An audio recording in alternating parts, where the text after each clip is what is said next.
What would happen if we were to lower the women's rim to 9 feet at the college and the professional level? I think that the women's ball is already smaller. Yeah.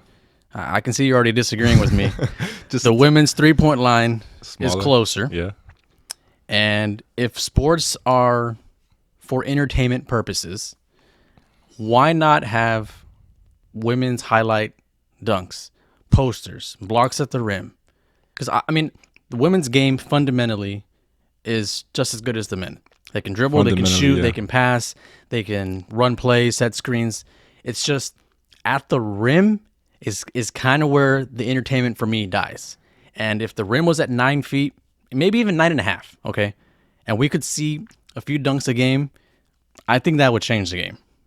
I feel like, it's a lot of athletic women starting to join the WNBA. So it's like, I just think changing the size of the rim, you're going to have to change everything. You know what I'm saying? You're going to have to, like you said, change the size of the ball. You might as well change the 3-point line. Like, if you're going to change one thing, it's like you might as well just change everything. And I just feel like the ball is already smaller. Yeah, I mean, the ball's smaller because when the game was started, the women's hands were smaller. And if they wanted to have better handles, they gave them a smaller ball. Mm-hmm. The 3-point line compared to the men's ball, because women's basketball was made after the men's game. Yeah. And the women were shooting from the men's 3-point line. It wasn't working out. They brought it in. They just left the rim at the same height. If we could have, like I ain't trying to say anything bad about women. It's just the women's sports are different. I mean, they're different. It's different. The basketball was created at 10 feet so that it was challenging for men not to dunk while they're just standing up, right? 11's too high. Like, what would happen if we were to move the men's rim to 11 feet? There wouldn't be any poster dunks. No. There would be a couple per game if Dwight Howard was around. It would be less exciting. Yeah, exactly. It would be. But if you could have 5 or 6 fast, because the only time women's basketball results in a dunk is like in a fast break. Right.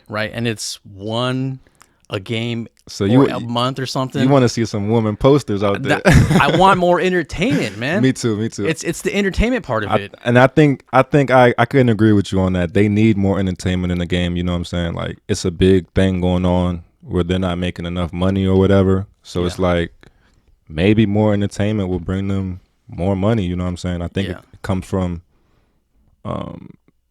them, if they're not selling out games or they're not selling jerseys enough, you know what I'm saying? Maybe it will bring more money to the... Yeah, because the objective of sports, aside from the titles and the history and everything, is entertainment. Exactly. And how do you entertain people?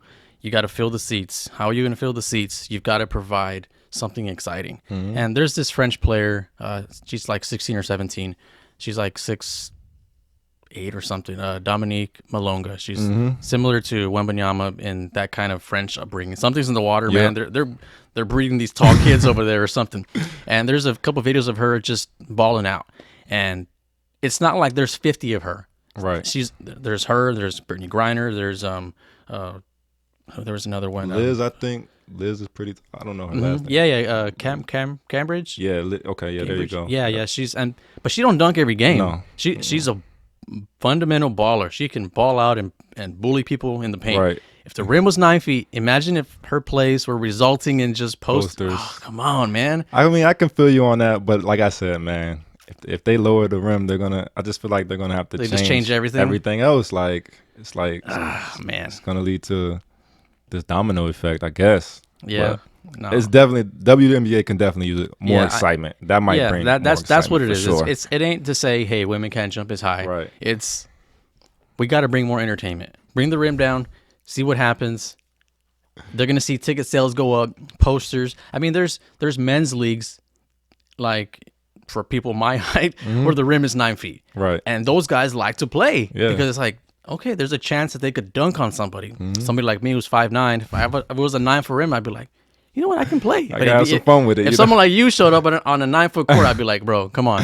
Right. leave it to us guys to play. But lower the rim to 9 feet, see how it goes. I can partially agree with you on that. Okay, I appreciate you having an open mind to that because I want to see women's sports grow. I think one thing we can agree on is they need more excitement, and you know what I'm saying, it can bring more publicity to the league, you know, more money. For sure.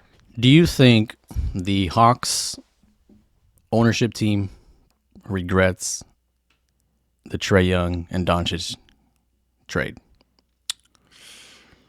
I wouldn't say they regret it. I mean, of course, this is just my opinion. I feel like Luka's a better player than Trae Young, but I feel like Atlanta still won with Trae Young. You know what I'm saying? Sure. He fits. They both fit their teams real well, but of course, I think the team would rather want Luka. But it's not like, you know what I'm saying. It's been way worse draft trades. Like Kobe was supposed to be on the Hornets.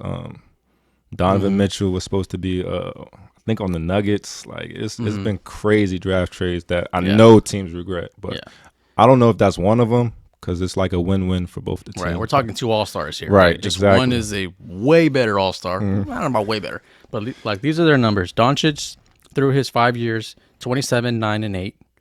Trae Young, 25, 9, and 4.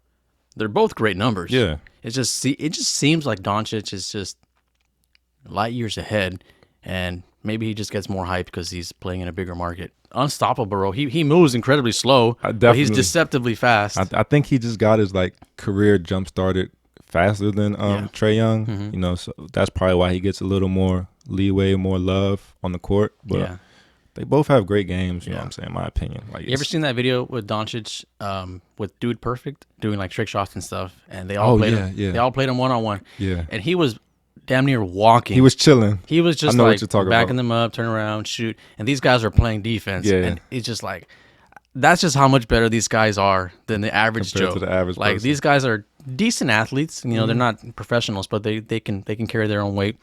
And Doncic was just like toying with him, like me playing like against a 4-year-old. And it's like, man, these guys are just so much better than the average person who, not that these guys are professionals, but they're athletes. They can play, they can throw, they can run, they can play sports. And he was just like effortless, you know what I'm saying? Damn. So I think definitely compared to the average person, you can tell the difference of who's been playing their whole life or who never played or who barely plays, you know what I'm saying? Honestly. And I mean, who's to say that Doncic might not have fit in Atlanta? Right. Because Mark Cuban had at the time Porzingis, and he's already dealt with Nowitzki, international type players, and maybe he just wouldn't have fit in Atlanta, and maybe Trae might not have fit in Dallas. In Dallas, huh? All right, I want to talk about the G League and the level of play from a college player to a G League player to an NBA player. Have you ever played with anybody on the court that made it to the NBA? Yes, I played with a couple people who made it to the NBA. I played against Najee Marshall. Shout out Najee. That's actually my boy. He plays for the Pelicans. Pelicans, right? Yeah, I played against Luka Garza.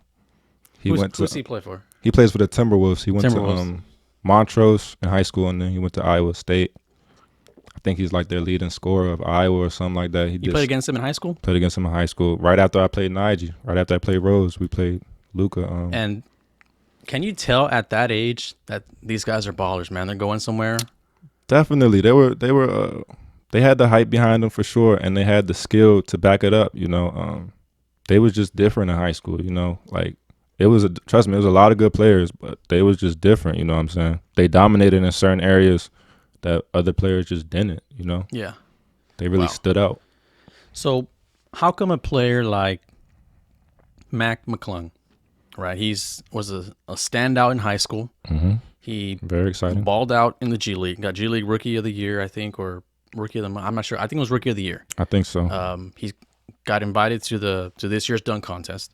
Yep. How come a player like that has limited success at the NBA level? Like that guy, he looks deceiving to the eye, but he can ball out. He can hoop. I think it's just that, you know what I'm saying?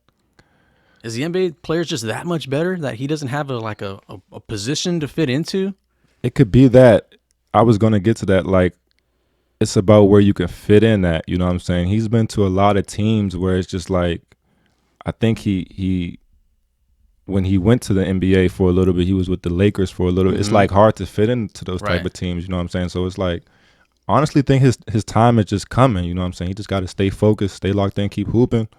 You know, like he's one of the first G League players to be invited to the dunk contest. So that's a big step. You know what I'm saying? That's a big. Another confusing one is like I don't know if you remember Jimmer Fredette. He balled out in college. Yeah. Was a baller in the G League. Just could not find a role in the NBA. I don't like the G League is the development league for the NBA. And if a guy can ball out in the G League, well, I don't get why that doesn't translate to a spot in the NBA. Is it just that big of a jump where they're looking for one or two guys from the G League to take that spot? Honestly, I think it's more so like we talk about Jimmy. I'm not gonna lie, like he was honestly like a one-trick pony. He can shoot the ball. That's what he can do. But he did it tremendously. You know what I'm saying? So it's just like we was talking about Mac. It's just about finding your fit. Yeah. But I don't think these guys are not talented enough to, you know what I'm saying, make it to the next level. If you can make it to the G League, you can make it to the NBA. Yeah. But you know what I'm saying? It's just about where you can fit in. Yeah, I think you're right. You know? Like who's that 3-point shooter that followed LeBron for a while? Is it Miller? Was it Mike Miller? Mike Miller, yeah, like, with the Heat. Yeah, defensive liability, but he could shoot lights out. And he needed a role where he could just spot up and shoot. And I think that was kind of Fredette's role. Yeah. And he just never found that. Bro, that's all it's about in the NBA. Like, you're going to have a longer career playing your role instead of trying to be a superstar. It's hard to last in the league trying to be the superstar and stuff. Unless your game is just different, you know, unless you just stand out right away. You're better off just playing a role. You know what I'm saying? Yeah. Working on, not saying just doing one thing good, but working on one thing that's going to get you on a team, you know, whether it's shooting, being athletic, or whatever the case may be. There was one guy, Andre Ingram. He was he's a career G leaguer, and then he got a call up like a 10-day contract with the Lakers. That was just that was a cool moment. I feel like that was watching my uncle play. I mean, he's probably my age, but it was like watching somebody like get their chance. I mean, the front office knew they weren't going to sign him. Yeah. He just got his chance to play, and he's top 10 or top 5 in almost every category in G League, or it was D League then, but G League history.